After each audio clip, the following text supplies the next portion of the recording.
এসেছি Sundarban square super মার্কেটে। আর আমি এখন দেখাবো আপনাদের কিছু মোবাইল, অ্যান্ড্রয়েড মোবাইল, যে মোবাইলগুলো নিয়ে আপনারা ব্যবসা করতে পারবেন।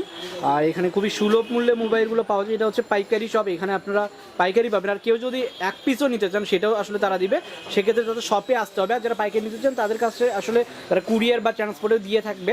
আর আপনারা যারা সরাসরি নিতে চান তারা সরাসরি তাদের শপে চলে আসবেন, কারণ নিজে দেখে নেওয়াটা আসলে সবচেয়ে বেটার। সো আমরা এখন এই বিষয়গুলো জানার জন্য সরাসরি চলে যাব রিয়াদ ভাইয়ের কাছে। আর রিয়াদ ভাই আমাদের পুরো ভিডিও জুড়ে আমাদের হেল্প করবে। আসসালামু আলাইকুম রিয়াদ ভাই, কেমন আছেন? ওয়ালাইকুম আসসালাম, ভালো ভাই, আপনি কেমন আছেন? এই তো ভাই ভালো আছি। আপনার শপের অ্যাড্রেসটা বলেন। এটা Gulistan Sundarban square super market, ৪র্থ তলা, 23 নম্বর দোকান। 23 নম্বর দোকান। ওকে, friends.com। friends.com। ওকে, তো ভাই আপনি আজ কি দেখাবেন এখন? এটা আপনার অ্যান্ড্রয়েড ফোন দেখাবো আমি কিছু। কিছু অ্যান্ড্রয়েড ফোন দেখাবেন, তাই তো? এখানে কিছু অ্যান্ড্রয়েড ফোন দেখাবো আমরা। এগুলো মূলত ডিসপ্লে করা আছে, তার বাইরেও আসলে তাদের কাছে অনেক ফোন আছে। আমি যদি এই দিকটা দেখাই, তো সেক্ষেত্রে সেগুলো আসলে আপনারা এখানে এসে নিতে পারবেন। আমরা